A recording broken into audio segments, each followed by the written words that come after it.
Bonjour Louis.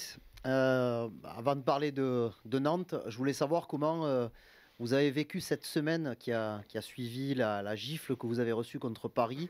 Est-ce qu'il a fallu remettre des choses en place après la difficile soirée de dimanche? Comment vous l'avez passé? Bon, avant tout, je voudrais vous dire bonjour. Et en effet, ça a été très difficile pour nous après ce match, y compris dans les vestiaires. Tout de suite après le match, c'était difficile de parler entre nous, entre chaque joueur. Et oui, il fallait tourner la page. Donc maintenant, il faut montrer ce qu'on est capable de faire sur le terrain et montrer qu'on est capable de reprendre le dessus. Ludo. Bonjour. On a vu Quentin Merlin reprendre l'entraînement cette semaine. Vous avez une bonne connexion sur le côté gauche quand vous jouez ensemble au tout début de saison. Qu'est-ce qui vous apporte, vous, quand vous jouez devant lui? Alors oui, bon, déjà une bonne nouvelle qu'il puisse revenir et jouer avec nous. C'est un joueur qui est extrêmement important au sein de l'équipe et cette connexion que j'ai avec lui a démarré déjà avec la pré-saison, y compris la saison dernière. Donc cela a aidé à créer cette connexion, mais la connexion existe également avec les autres joueurs. Karim. Ouais, deux questions, s'il te plaît. La première, ben, elle est en relation avec la question de Ludo. Du coup, il t'a énormément manqué, Quentin Merlin, à toi aussi, dans ton jeu, par rapport aux automatismes que vous aviez. Est-ce que toi aussi, tu sens que tu as eu peut-être un petit peu plus de difficultés par rapport à l'absence de Quentin?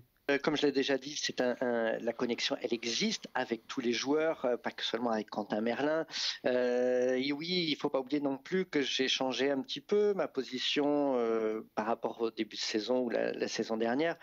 Maintenant, après, c'est le coach qui va décider à quel poste on va jouer, comment on va jouer. Et en tout cas, c'est quelque chose qui est très important, cette connexion, mais également avec tous les autres.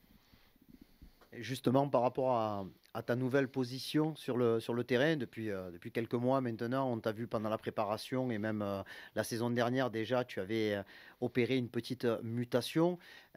Comment tu te sens dans ce début de saison? Tu as participé à tous les matchs, tu es un joueur extrêmement décisif. Tu as beaucoup marqué, tu donnes pas mal de ballons de but. Sur quoi encore tu veux espérer Bon, je suis en effet très heureux de ce style de jeu que nous avons au sein de l'équipe. C'est quelque chose qui est très favorable pour moi parce que j'ai le ballon, j'ai la possibilité de faire des choix, d'être décisif et j'aime beaucoup jouer comme ça.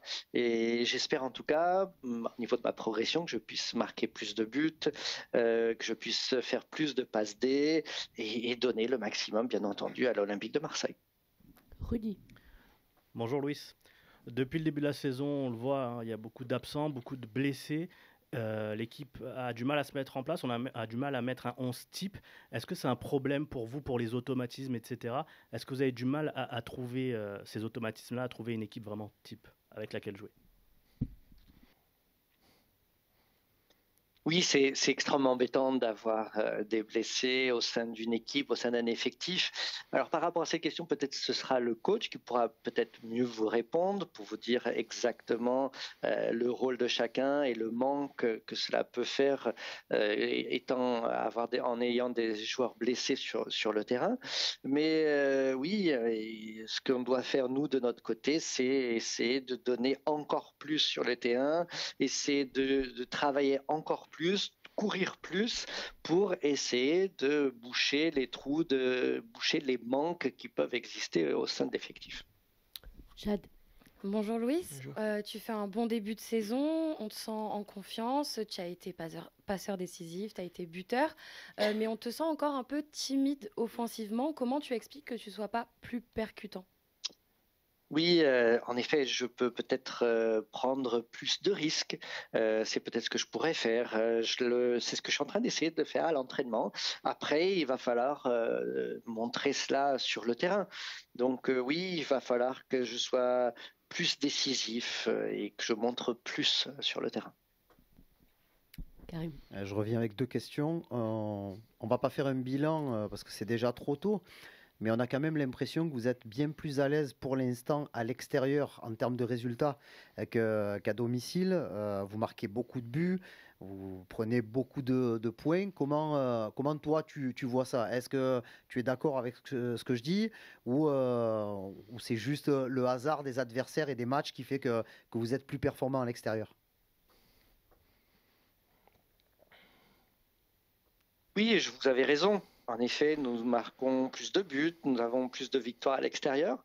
Maintenant, il faut travailler au niveau du mental par rapport à ces matchs à domicile.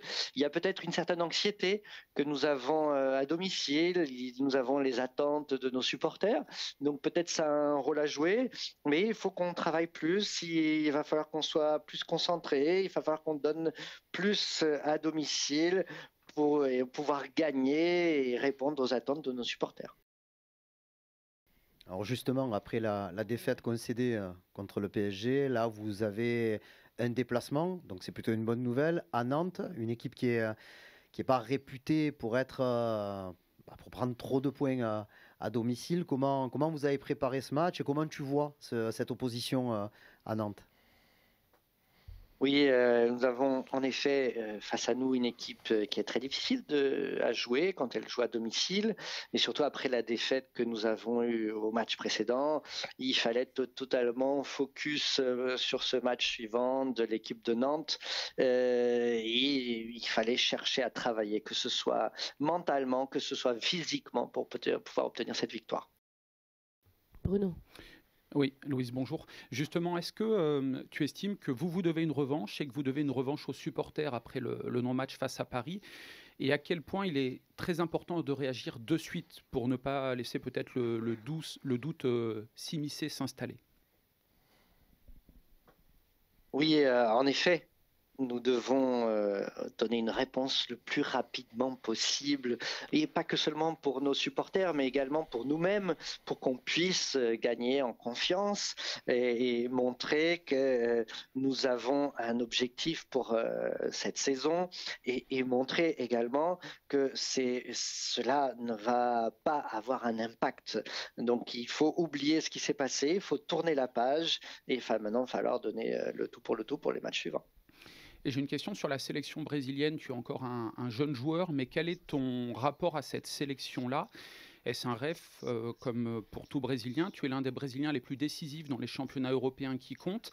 Est-ce que tu as déjà été présélectionné, par exemple? Et à quel moment, dans ta carrière, ça va compter d'être présent dans cette sélection, par exemple? Voilà. Bien entendu, c'est un rêve d'enfant depuis tout petit. Je pense que c'est ainsi pour tout joueur, et c'est de même pour moi. Donc, mais pour cela, il faut du travail. Il faut vraiment donner le tout pour le tout sur le terrain. Il faut que les gens nous regardent, nous voient ce que nous faisons sur le terrain.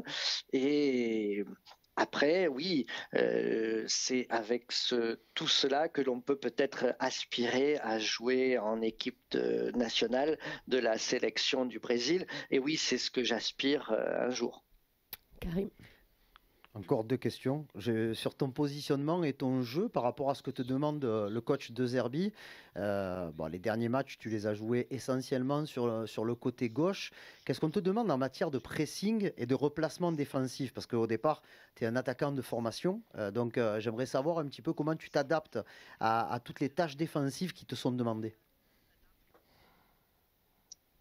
Je fais tout simplement ce que l'on me demande de faire, que ce soit devant, que ce soit derrière, que ce soit lors des matchs, que ce soit à l'entraînement. Si le coach me demande de jouer à une position spécifique, je dois donner de mon mieux. Par exemple, s'il me demande de jouer en tant que latéral, je dois faire le tout pour aider l'Olympique de Marseille. Et il faut que je sois toujours prêt, quelle que soit la position que le coach va me demander de jouer. Et donc, après cela, je dois donner toujours le maximum et faire le maximum. Et en l'absence d'Amin Harit et de Valentine Carboni, je sais que depuis le début de saison, tu as déjà été amené à rentrer un petit peu plus dans l'axe. On avait vu ça notamment à Toulouse, où tu laissais le couloir à Quentin derrière et tu rentrais comme un deuxième meneur de jeu un petit peu. Est-ce que tu te sens aussi à l'aise pour jouer derrière l'attaquant, si le coach venait à te le demander, est-ce que c'est un poste également qui te conviendrait selon toi? Oui, bien entendu. Je dirais même que c'est à ce poste-là où je marque le plus de buts ou que je fais le plus de passes D. Donc oui, c'est une position qui est très favorable pour moi. J'ai plus le ballon, je suis plus décisif et j'aime beaucoup cette pression en jouant à ce poste-là. C'est un lieu qui me plaît énormément, une position qui me plaît énormément, mais je peux jouer en effet à ce poste-là, sur les côtés ou ailleurs. Il n'y a pas de souci, mais j'aime ce poste, oui. Allez Bruno, on termine avec toi.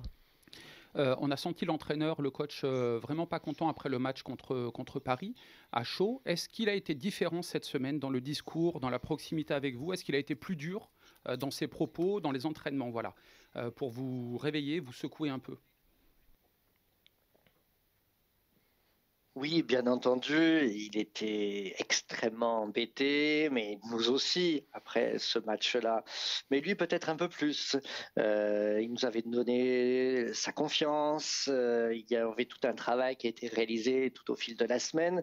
Et donc, oui, cette semaine-ci, cette semaine a été plus dure, le travail était un peu plus acharné, il a été plus froid avec nous, mais tout cela est extrêmement normal pour qu'on puisse travailler dur, pour qu'on puisse vraiment obtenir le meilleur résultat possible pour le prochain match et pour qu'après nous puissions être heureux. Alors tout d'abord, je tenais à clarifier un point important parce que ces derniers jours, j'étais un peu au cœur de discussions qui concernaient Jean-Pierre Papin.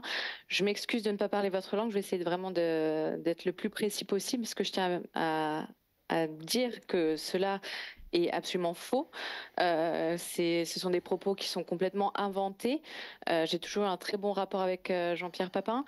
C'est vrai que dernièrement, on s'est pas beaucoup vu parce qu'on a des entraînements qui sont à des horaires différents, mais il y a toujours une très bonne relation. C'est quelqu'un que je respecte tout d'abord parce qu'il était ici avant moi, de par son histoire en tant que joueur et la grande histoire qu'il a pu avoir avec ce club, de par son âge aussi. C'est quelqu'un qui est plus âgé que moi et parce que de manière générale, je respecte les gens. Que ça c'est pas juste parce que c'était Jean-Pierre Papin, ça aurait pu être le jardinier, ça aurait pu être quelqu'un qui travaillait simplement ici. Voilà, j'ai toujours salué tout le monde et honnêtement, je tombe des nues enfin, je suis tombée des nues quand j'ai entendu parler de ça, quand on a parlé. Je trouve que c'est assez respectueux d'ailleurs d'avoir écrit ce genre de propos, puisque moi j'ai toujours essayé d'être le plus respectueux possible envers vous, envers la presse. Je pense que c'est justifiable qu'on puisse écrire que l'OM joue mal, que l'OM n'est pas premier au classement, que voilà, on a mal joué contre le PSG ou contre Strasbourg. Mais moi, en tant que personne, je pense que j'ai rien fait pour mériter de me retrouver au cœur de polémiques comme ça. Voilà, je vous l'ai dit, je vous respecte et je vous ai toujours respecté. Donc, si c'est pour critiquer, parler de mon travail, c'est normal, je l'accepte. J'ai voulu, moi, venir à Marseille et à l'OM et donc je sais ce que ça peut comporter. Mais en tant que personne, j'aimerais vraiment qu'on me laisse tranquille parce que voilà, je ne pense pas le mériter et je suis heureux que Jean-Pierre ait pu démentir aussi ce qui a été dit parce que, je le répète, j'ai vraiment aucun souci avec personne, ni avec lui, ni avec personne d'autre ici à la commanderie jusqu'à présent. Et si ça devait arriver, je serai le premier à vous en informer. Donc voilà, j'exige qu'il y ait du respect envers moi. Bonjour coach, avant de commencer, juste savoir, on n'a pas vu ce matin Mason Greenwood et Jonathan Rowe par exemple. Est-ce que on nous a fait un point médical dans lequel ils n'étaient pas mentionnés? Ça veut dire que tout va bien pour les deux Anglais? Oui, ils ont commencé l'échauffement après les autres, mais ils sont bien, ils sont en forme. Et je voulais savoir un petit peu comment vous aviez digéré cette défaite. Je sais qu'il faut se projeter sur le match de Nantes et c'est normal. Vous l'avez dit, le championnat c'est 34 journées, mais bon, ce match-là a fait du mal quand même. Donc, comment se sont passés les entraînements cette semaine progressivement? Est-ce que vous êtes passé à autre chose? Alors, cette défaite, c'est sûr que de par le fait que c'était contre le PSG, de par son importance, de par sa physionomie aussi, a été un peu difficile à digérer, même si je pense qu'en général, les défaites sont toujours difficiles à digérer. C'était un peu lourd, ça nous a pesé pas seulement lundi, mais les jours suivants. Après, quelle réaction on a eu? Les garçons, honnêtement, sont bien entraînés. Donc voilà, je pense que on tient à réussir à aller de l'avant, même si évidemment personne ne voulait que le match se passe de cette façon. Bruno. Bonjour coach. Bonjour. Ce match va être intéressant pour voir votre coaching aussi. Vous avez sorti des joueurs à la mi-temps, notamment le week-end dernier, parce que vous n'étiez pas content. Est-ce que des choix forts pourraient encore être présents justement ce week-end-là? Justement, vous parliez de respecter le maillot de l'OM. Alors je pense que tous mes joueurs respectent le maillot de l'OM, même ceux qui sont sortis. Je pense que voilà, ça peut arriver de ne pas faire un bon match, comme ça peut être le cas, mais tout le monde le respecte. Ça, absolument, je mettrai ma main au feu pour mes joueurs parce que ce sont des personnes qu'on a choisies en prenant différents facteurs en considération. Et c'est vrai qu'il peut y avoir des jours où on joue mieux, où on joue moins bien. Mais voilà, il y a des changements qui sont faits pour des choix techniques aussi, mais en aucun cas je remets en cause leur bonne foi, absolument. Ludo. Bonjour. Bonjour. 2 questions, s'il vous plaît. La première, vous avez pointé le manque de courage et de personnalité de votre équipe dimanche. Mais avant l'expulsion d'Harit, il y a quand même eu beaucoup de manques niveau footballistique, avec et sans ballon. Est-ce que vous envisagez de changer des choses dans votre stratégie, dans les choix des joueurs, par exemple, s'il vous plaît? Alors peut-être qu'il y aura quelques changements au niveau des joueurs, mais je pense que la qualité du jeu passe vraiment par cette personnalité, par ce courage. Je pense que quand on a ces deux éléments, on réussit à mieux faire les choses, on attaque mieux, on se crée plus d'occasions, on marque plus, on réussit aussi à mieux défendre. Donc voilà, c'est plus difficile quand tout cela vient à manquer. Et une autre question sur Quentin Merlin, on l'a revu à l'entraînement. Est-ce que selon vous, il est prêt à commencer un match à Nantes? Et qu'est-ce qui vous a apporté dans ce début de saison et qui vous a manqué par la suite? Alors, peut-être qu'il pourra faire a priori une partie de match. Après, on verra avec l'équipe médicale combien il peut jouer et quelle est la meilleure solution, si c'est de faire débuter ou de commencer le match sur le banc. Après, c'est sûr que Quentin Merlin, c'est un joueur qui pèse dans notre vestiaire et dans notre équipe, parce que c'est quelqu'un qui, des 4 défenseurs, réussit toujours à aller le plus vers le haut, qui a les qualités d'un milieu aussi, et donc c'est quelqu'un de très important. Après, l'absence de Garcia aussi a un impact pour nous, puisqu'il a fait un très bon match à Montpellier. Là, Lilian Brassier avait fait un bon match aussi, mais dans un rôle qui n'est pas forcément sien dans sa nature, alors que Quentin Merlin et Garcia sont des arrières, des latéraux de nature, on va dire. Bonjour. Je voulais parler de Mason Greenwood. Forcément, c'est un joueur qui est important pour vous dans votre dispositif. Donc, il a raté son match dimanche. Est-ce que vous avez mis quelque chose en place de spécifique pour le relancer cette semaine? Voilà, est-ce que vous avez échangé ou mis en place des petites choses avec lui? Alors, Greenwood va bien, il est en forme. Mason, c'est un joueur qui a fait de très belles choses à l'OM, mais parfois avec des pauses, on va dire entrecoupées, pardon. Et si vous me demandez ce que je pense honnêtement de mon équipe jusqu'à présent, je pense qu'on a alterné de très grosses performances, de très gros matchs, comme le match à Brest, à Toulouse, la première mi-temps contre Reims, Montpellier, certains moments Nice aussi, à des matchs honnêtement moches, entre guillemets, de mauvais matchs. Si on prend Strasbourg, Angers, la deuxième mi-temps contre Reims, le PSG. Et donc pourquoi? Il y a différentes raisons à cela, mais je pense que quand on reconstruit une équipe avec de nouveaux joueurs, avec un nouvel entraîneur, c'est pas toujours facile. Même moi, je ne sais pas qui est l'OM réellement? Est-ce que c'est l'OM de Montpellier? Est-ce que c'est l'OM contre le PSG? Est-ce que c'est l'OM de Reims la première mi-temps, la deuxième mi-temps? Mais la seule chose que je peux vous dire, c'est que si on l'emporte là dimanche, on aura 20 points en 10 matchs. Alors certes, c'est pas énorme, on aurait pu en avoir plus. Je ne me contente pas de cette 3e place, mais je pense qu'on a vraiment tout donné, on donne tout, tant moi que mes joueurs, absolument. Greenwood, voilà, il a fait des matchs formidables, d'autres où il était un peu en deçà. Donc il faut qu'on essaie de trouver cet équilibre et c'est la difficulté de réussir à le faire à Marseille. Mais voilà, il faut aussi qu'on essaie de le faire avec nos convictions, en sachant qu'on est la 2e meilleure attaque du championnat, qu'encore une fois, si on l'emporte ce week-end, on aura 20 points 10 matchs, et surtout que sur 9 matchs, 4 fois, on a été réduit à 10 contre 11. Contre Lyon, si on y pense, c'est vrai qu'on pourrait faire de meilleures choses. Il faut qu'on s'améliore sur cet aspect-là. Mais on a joué quasiment tout le match à 10. Angers, on n'était pas à 11. PSG, après 20 minutes, on était à 10. Alors certes que les 20 premières minutes n'ont pas été très bonnes. On a mal, voire très mal joué. Je suis d'accord, mais le cours du match aurait pu changer. Peut-être un peu. Pour beaucoup, c'était le premier classique aussi. Donc voilà, ce ne sont pas des excuses, c'est la réalité des faits. J'essaie de les présenter aussi d'un point de vue objectif. Stan. Oui, bonjour. Bonjour. Je reviens sur le secteur défensif. C'est vrai qu'il y a eu des blessures, des suspensions, mais on a quand même le sentiment que c'est le secteur qui est un peu le plus en chantier encore. Vous, de votre point de vue, où est-ce que vous en êtes de ce travail et de ce chantier entre guillemets défensif? Et de façon plus générale, est-ce que vous êtes satisfait de ce que vous avez sous la main, à la fois quantitativement et qualitativement? Merci. Alors, je pense que du point de vue défensif, c'est sûr qu'on peut mieux faire, mais je pense qu'on ne défend pas mal non plus. Si vous voyez les buts, c'est vrai que certains, on dirait que c'est un peu nous-mêmes qui nous sont créés contre nous, entre guillemets. Après, ce que moi je veux de mes joueurs, c'est plus de personnalité au niveau de la construction du jeu, au niveau de la phase avec le ballon également, et surtout que mes défenseurs soient agressifs, qu'ils agressent entre guillemets le match et ne le subissent pas. Nico. Oui, deux questions s'il vous plaît.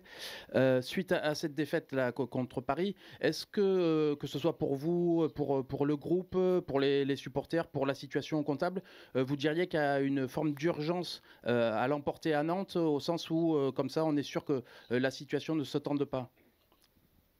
Alors, je pense qu'il faut l'emporter comme pour tous les matchs, en réalité, pour rester en haut du classement, pour continuer aussi notre chemin. Voilà. C'est la seule pensée que j'ai pour l'instant. Il faut qu'on soit concentré sur ce qu'on sait faire. On l'a déjà fait. Que voilà, on se concentre sur le fait que si on gagne, on restera troisième. On réussira à rester troisième. On pourra peut-être réduire l'écart avec les équipes qui sont devant nous, à creuser l'écart avec ceux qui sont derrière. Et encore une fois, ça voudra dire 20 points en 10 matchs. Après, c'est sûr que ce qui concerne la pression, j'en avais parlé au cours des premières conférences, je vous avais dit travailler à l'OM. C'est un privilège, ça ne doit pas être un stress, ça ne doit pas être de l'angoisse. Donc honnêtement, il n'y a pas ce stress-là. Et je pense que c'est un privilège et c'est quelque chose que partagent avec moi mes joueurs aussi. Donc voilà, c'est sûr qu'on veut mieux faire. On voudrait qu'il y ait un peu plus de qualité, un peu plus de points aussi. Mais bon, je ne pense pas non plus que ce soit catastrophique. Donc objectivement, pour une équipe qui a été complètement remaniée cette année, je pense qu'on est en train de faire un bon championnat. Peut-être pas les matchs qu'on espérait, mais un bon championnat. Et après son expulsion contre Angers, vous n'avez pas eu l'occasion de solliciter Neil Maupay. Quel rôle il pourrait jouer à Nantes et qu'est-ce que vous attendez de lui?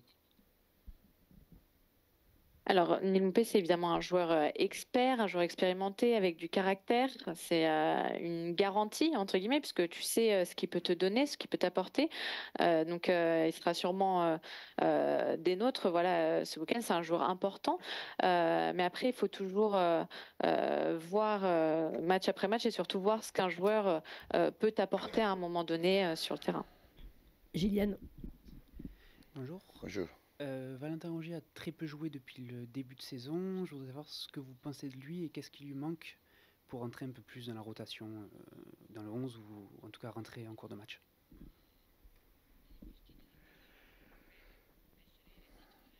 Sì, no, si sta allenando bene, è chiaro che Alors, il s'entraîne bien. Après, j'ai parlé avec lui la semaine dernière. C'est sûr qu'il le sait, hein, même si on s'entraîne bien, quand on a passé autant de temps en dehors des terrains, c'est dur de retrouver le rythme. Donc voilà, jusqu'à présent, j'ai choisi d'autres joueurs, plutôt que ce soit du point de vue technique que physique. Mais après, lui, il a cette capacité aussi à jouer à différents postes et il sera sans doute très utile déjà très bientôt. Rudy. Bonjour coach. Bonjour. Vous parlez beaucoup d'équilibre et malheureusement depuis le début de la saison, vous avez un peu de mal à trouver les bons joueurs, notamment en défense, parce qu'il y a beaucoup d'absents, beaucoup de blessés. Et finalement, est-ce que vous pensez que cet équilibre, vous allez pouvoir le trouver avec l'effectif que vous avez aujourd'hui? Alors je vais répéter ce que ce que j'avais déjà dit une fois. J'ai une équipe qui est forte, j'ai 2 joueurs qui sont vraiment très forts. Après, pour trouver l'équilibre, et ça, je l'ai déjà dit après Montpellier, après Lyon, donc ne pense pas que je le dis qu'après des défaites. Après le match contre l'OL, vous m'aviez posé une question et j'avais répondu, on a commencé il n'y a que 2 mois. Donc ça, c'est un processus qui vient tout juste de commencer. On a encore beaucoup de choses à améliorer, que ce soit au niveau des jambes, du cœur, de la tête et du jeu. Et après, évidemment que ces absences et ces rouges pèsent aussi, mais on a des défenseurs centraux, Cornelius, Balerdi, Meïté, Brassier ou Kongbia quand il joue dans ce rôle-là aussi, avec énormément de talent. Maintenant, c'est vrai que il faut réussir à améliorer certains aspects, réussir à mieux maîtriser le jeu, à mieux le commander, surtout réussir à jouer entre les lignes avec un pressing haut. Contre le PSG, honnêtement, c'est quelque chose que je n'ai pas vu, que je n'ai pas apprécié. Donc voilà, on est encore dans une phase d'évolution. Après, même si on n'est pas encore au niveau de ce que j'ai en tête, je suis confiant sur le fait qu'on y arrivera. Quand, je ne sais pas, mais je suis persuadée qu'on y arrivera. Et encore une fois, je le répète, si on l'emporte à Nantes, on aura 20 points et je pense que c'est pas négligeable. On va prendre les 2 dernières questions. Jade et Cindy, rapidement s'il vous plaît. Bonjour coach, pour rebondir sur la défense, pourquoi ne pas décider d'installer Cornelius avec Balerdi au niveau de la charnière centrale qui ont montré en fin de compte une belle complémentarité lors du match contre Montpellier? Alors c'est vrai que j'aurais pu le laisser, mais on a quand même subi aussi à Montpellier des tirs dans la surface. Hein. Il ne faut pas non plus penser que le match contre Montpellier était le match parfait. Après, je l'avais dit, Kondogbia, je pense qu'il pouvait nous garantir plus de qualité au niveau de cette sortie du ballon, au niveau de la relance de la part des défenseurs centraux. Après, même si l'exécution n'a pas été celle que j'espérais, c'était ça l'idée. Non ho capito di chi, mio?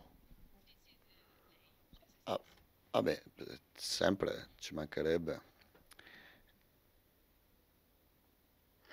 Alors toujours, évidemment, moi je vis pour le foot, donc évidemment que je ne peux pas décider des résultats, mais j'essaye, mon travail c'est de mettre en condition les joueurs pour que ces résultats arrivent. Donc quand je vois qu'on joue sans personnalité, sans courage, je me dis où est-ce que j'ai fait une erreur, qu'est-ce que j'aurais pu mieux faire pour que les joueurs réussissent à jouer sans peur, avec plus de courage, sans avoir peur de mal faire les choses. Donc voilà, je suis toujours très critique envers moi-même.